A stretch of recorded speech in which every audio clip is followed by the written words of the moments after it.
Hi welcome to దేవుని కథలు channel.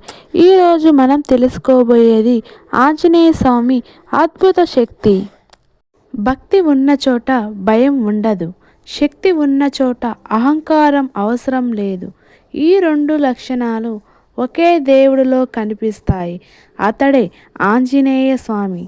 ఈరోజు మనం హనుమంతుని జననం నుంచి రామసేవ వరకు జరిగిన అద్భుతమైన జీవిత కథను తెలుసుకుందాం. పవిత్రమైన కిష్కింధ పర్వతాల మధ్య అంజనాదేవి మరియు కేసరి మహారాజు నివసించేవారు.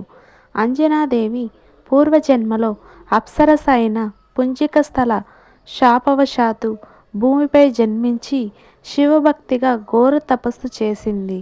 ఆమె భక్తికి మెచ్చిన శివుడు వాయుదేవుని ద్వారా తన శక్తిని ప్రసాదించాడు. అలా అంజనాదేవి గర్భంలో అపార బల సంపన్నుడు జన్మించాడు. అతడే ఆంజనేయుడు. బాల్యంలో ఆంజనేయుడు ఆటపాటల్లో ఆకాశంలో ఎగిరే సూర్యున్నే పండుగ భావించి పట్టుకోవడానికి వెళ్ళాడు. ఇంద్రుడు అతని ధైర్యానికి భయపడి వజ్రాయుధంతో దెబ్బ కొట్టాడు. దాంతో వాయుదేవుడు కోపించి ప్రపంచంలోని గాలిని నిలిపివేశాడు. దేవతలంతా బ్రహ్మదేవుణ్ణి ఆశ్రయించారు.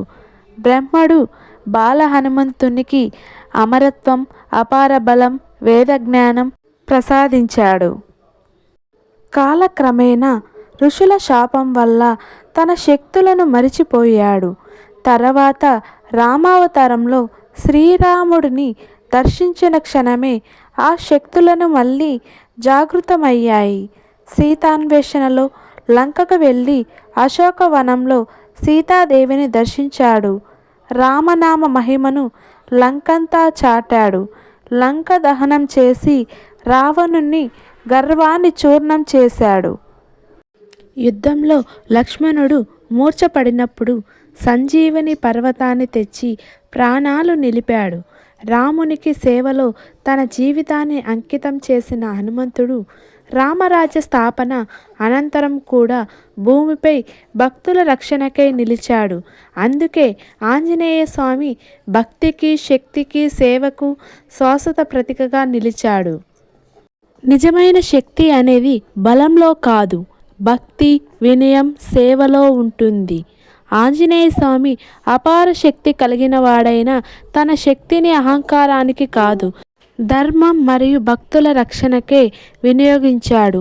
మనలో ఉన్న శక్తిని మంచి పనులకే ఉపయోగిస్తే జీవితం సార్థకమవుతుంది. రామనామం హృదయంలో ఉంటే భయం దరిచేరదు. ఆంజనేయ స్వామిని నమ్మి భక్తితో స్మరిస్తే అడ్డంకులు తొలగిపోతాయి, అసాధ్యాలు సాధ్యమవుతాయి.